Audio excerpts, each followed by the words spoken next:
Welcome back, everybody. It's your time to EdUp on the EdUp Experience podcast, where we make education your business. We're doing that here in Raleigh, North Carolina, at the amazing, the outstanding, the Element451 Engage Summit here, and we're having a good time. We actually have done, we've talked to a bunch of people here in and around higher education. We're finishing off the day with someone that I think is going to give us a very interesting and unique perspective on what's going on in marketing and what's going on in marketing in general, not just for higher education, but general product relevance, if you will. And boy, don't we struggle with relevance in higher education. It is something that we always deal with.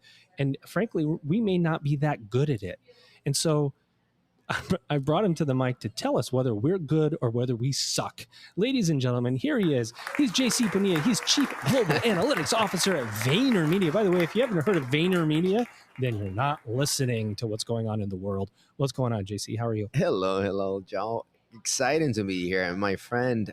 This game and the sounds I'm just excited to hear the something coming. Bullseye. Well done. Good setup. First of all, VaynerMedia, Gary Vaynerchuk. I guess if you've experienced any level of marketing in the last 5, 7, 10 years, you've probably heard of Vaynerchuk and what he does. He's done podcasting and he's done webinars and he's got full service media agency and so on.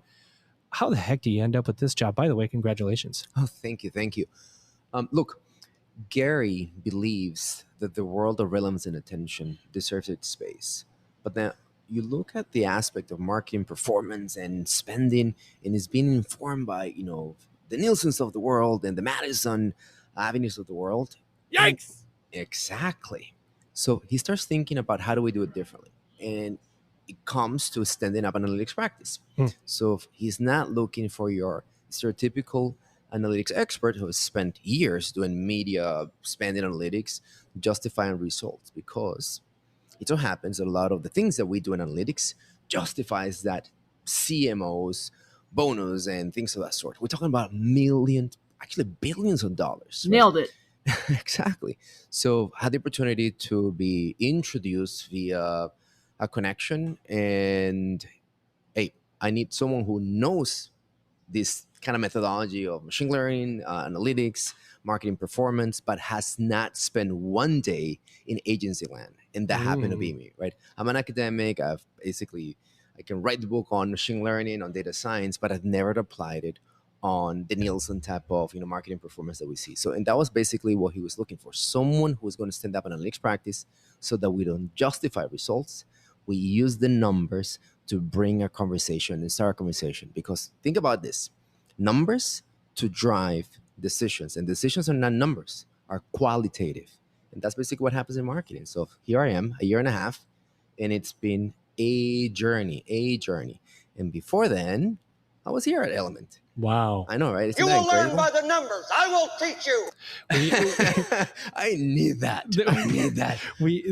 This is very, very interesting journey that you're on, because now you're a global analytics officer at VaynerMedia, which is a worldwide marketing agency, and you're at a higher ed conference. And you don't make that connection if you come from a higher ed background. You have a very interesting higher ed story that's brought you to this point. And we in higher ed have so much to learn, I feel like, about marketing, about messaging that other industries do better and well, because we're facing an enrollment cliff. We're struggling to find students. We're struggling to make our technology work. And we have a lot of legacy systems that haven't worked for us. And you talked about relevance, program Correct. Relevance. Is this program relevant to the audience? Is it not? How do I know? What do I need? And, some of the conversations I've been listening to here, I'm not sure that everybody's doing what they need to be doing to grow. Correct. What advice are you bringing to this audience, to this conference, Element451 here? I mean, having you here obviously is a huge benefit because we get that outside perspective, but what do you say to higher education? Look, one of the biggest differences between brand Fortune 500 and one of the amazing academic brands that we have here is the scale of the budget. But the creative process is the same. So let me explain that, right? Yeah. I'm talking about we are driving a hypothesis that this is going to be of interest to a family, to a student. And if it works, we put $50,000 on it. But if it works for, I don't know, the Teslas of the world, that's $500 million, right? It's fuzzy math. It's fuzzy math, and it scales really rapidly. So let's just not let's not let's just not ignore that the process is very similar. It's a process of creativity, and what we are trying to do is connect an audience with a message. A few things that are nuanced, and this is where we are lagging on university kind of higher education and messaging, is number one, understanding that the brand it's built on social. Look, I come from a research intensive background. I spent 2 decades running higher education administrations, and you know what happened? I have 5 research messages, and I want to talk about my labs. I want to talk about faculty. I want to talk about this educational experience that I dictated for the students. And it could not be more removed from the real experience, because at the end of the day, the experience of the academic experience doesn't happen in a boring lab. It happens in the cafeteria. It happens in the gym, and all these type of construct. It's now balloon through social media. So the brand is built on social. What does that mean? When I speak about a research intensive university, aka New York University, where I was before, brother, what we're saying is that now if I'm 19-year-old in TikTok, I'm telling the faculty what I want to do, and I'm manifesting those things. And we got to listen, don't and we? we have to listen. So the aspect of relevance starts with listening and understanding that the tonality of a brand, the attributes of the program, sure, we can drive them.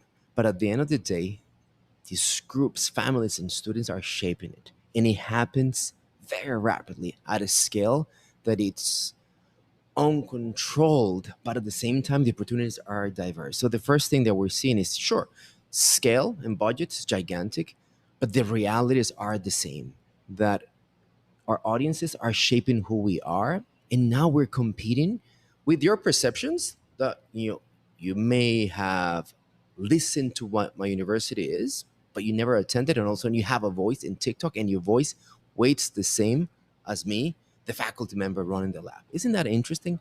User generated content dictating what the brand is, as opposed to me being the communicator, the brand The person, expert. the expert, right? And that's a big shift. And what we're seeing now, big brands, is really opening to that. Think about Fortune 500 companies where the brand is similar to that tenured faculty on a pedestal. Yep. It's not that it's diluted, but it's understanding that there's attributes that we need to incorporate, and without understanding what sticks, relevance, it doesn't happen. The other thing that happens where we know this sector, Fortune 500 companies relative to universities, is a bit ahead, is the aspect of arbitrage. So the thing that I want to tell everyone is that when we make a plan, I used to do plans 10 months out, and I knew the email I'm going to send to my electrical engineers pursuing the open house. I knew the email I'm going to send 10 months ahead, Whoa. right? Well, wait, I used to do that 5 Yeah. years ago, right? In many schools, through technology and Yeah. CRMs, we are able to schedule variations on the message. Yeah. Arbitrage means that the attention comes and goes. So today, for example, how many of us change our media plan based on the reactions of Russia over the weekend, Mm. right? Yeah. And you may tell Explain me that to me. exactly. I'm trying to talk with two different people. Well, the interesting thing here is these phenomena, culture, signals, they shape the audience. So if your university is talking about cybersecurity, if you don't have a tonality that is Russia sensitive, because what we experienced over the weekend, you're missing an opportunity. I'm not saying that your program should be all about geopolitical affairs. Well, all I'm saying is if you want to be relevant, you need to know where attention is. And the attention of a 45-year-old man who is interested in technology, you know what it was over the weekend? Changing diapers and Russia.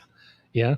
So if we don't understand attention arbitrage, we're missing the boat. And that's where a lot of Fortune 500 companies are doing really well. Hypersensitive to what's happening in culture and signals, and embedding that in modern comms planning.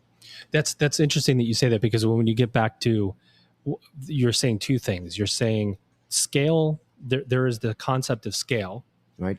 but when you get down to brass tacks, how you identify a relevant customer base and how you fund that are table stakes. You have to do that no matter how much money you have. You have to be that intentional and say, who is my customer? How am I going to message to them? And then, yeah, you go fund it with whatever resources you have. But foundationally, the concept is the same. You have to identify your customer. You're also saying that your customers' buying preferences or sensitivity to buying changes because of how many inputs they have coming into them. I think we in higher education, we go, you know what? We have an MBA, and our MBA is so good. It's that best MBA. Exactly. What makes it the best? I don't know, but it's the best, and it's just going to be the best, and everybody is going to think it's the best. Well, over the weekend or a week from now, bam, bam, bam, bam, all these things happen. There's layoffs here, layoffs there, and all of a sudden the student's going, let me look at these 10 MBAs, or let me look at this alternative MBA or an organizational leadership degree. Just from the events that happened over a couple-hour period, my sensitivities change.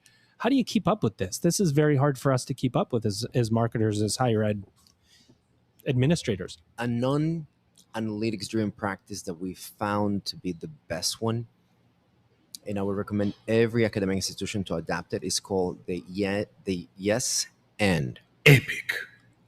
The MBA program is going to be the best, right? And then just the three reasons why. Yeah. But that end changes over time. And this idea of, behaviorally speaking, today being influenced by the amazing sunshine of Raleigh, North Carolina, with this delicious food. Oh my gosh, pulled pork today. Yeah. So think about what happens if you were to generalize a JC Bonilla who is intended to be looking at an MBA program.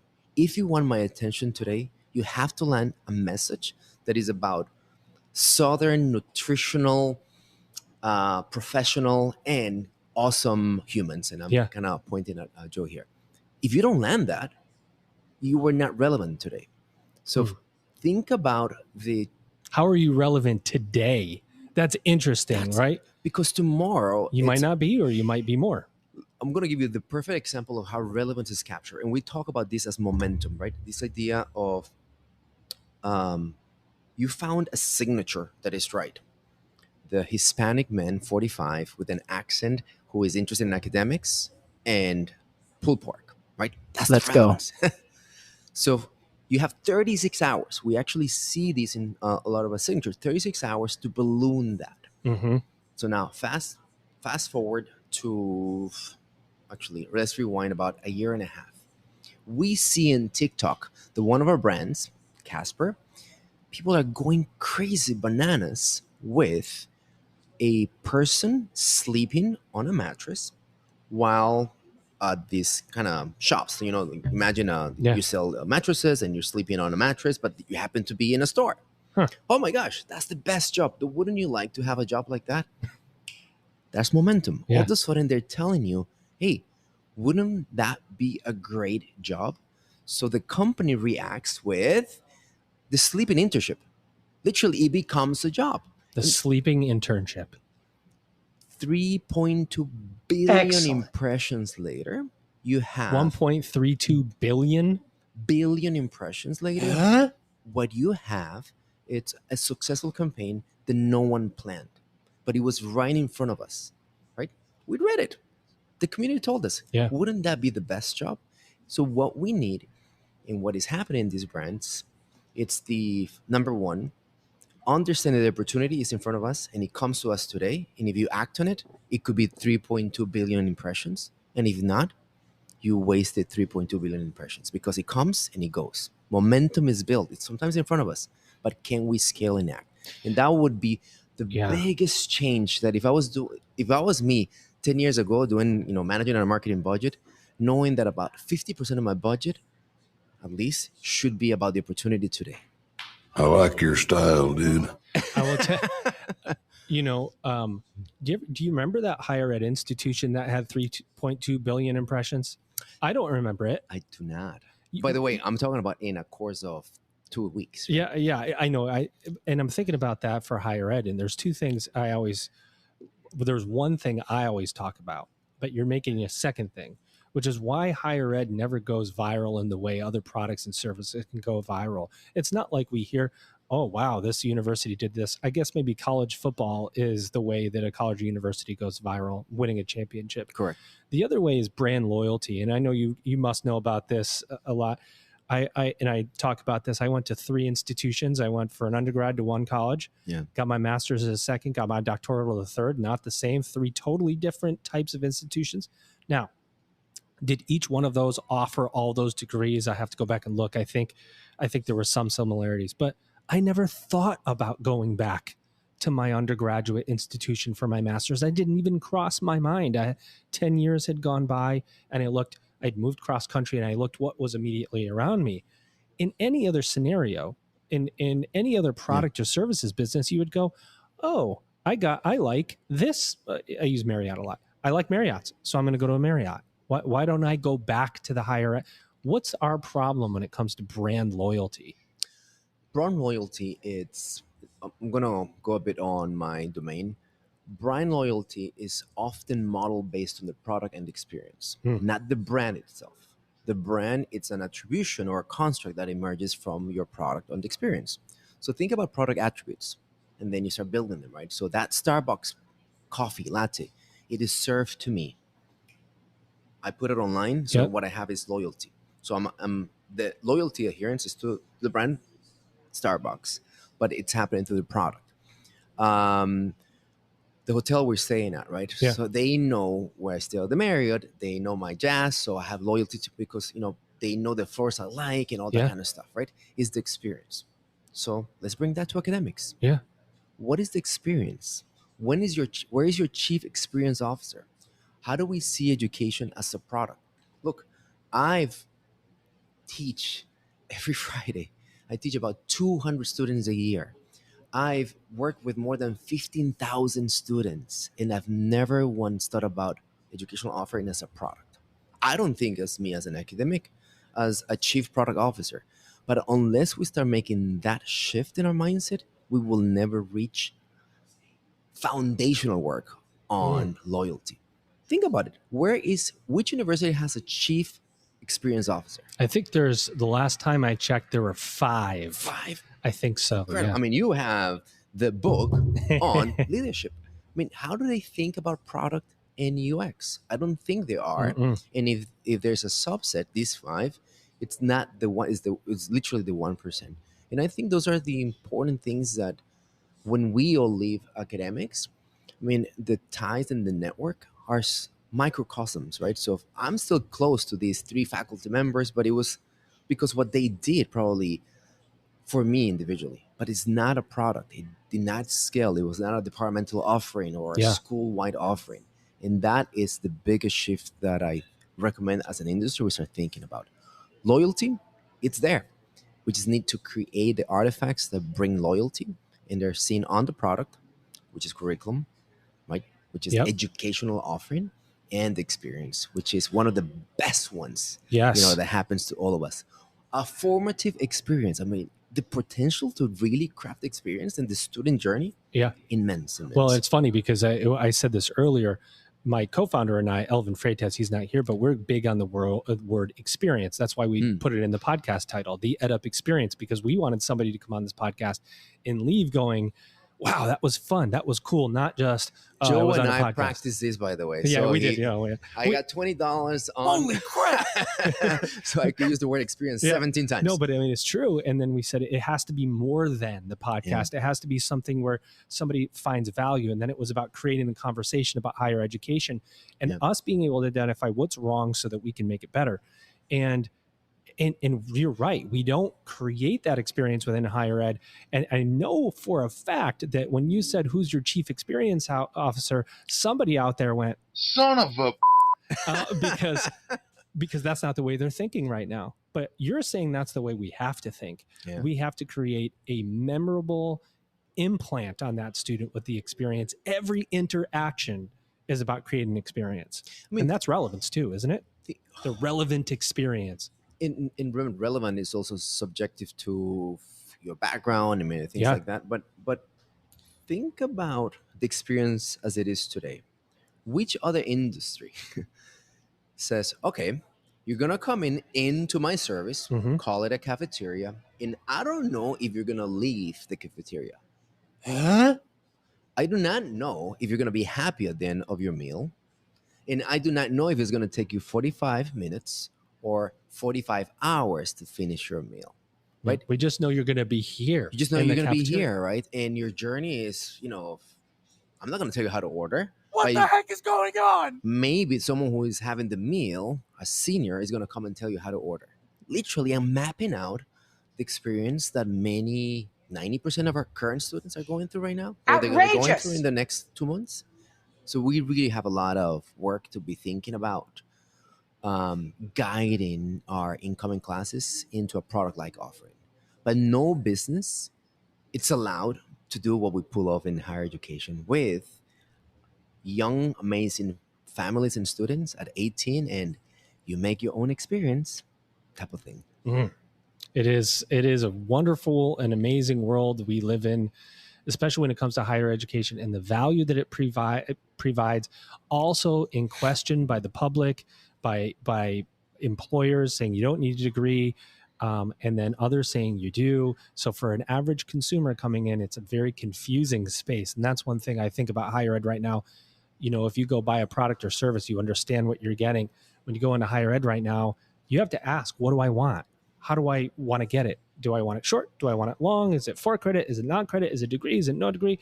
So we have a confused consumer, I think, a lot of the time. And when you have consumer confusion, they're not going to buy. Right?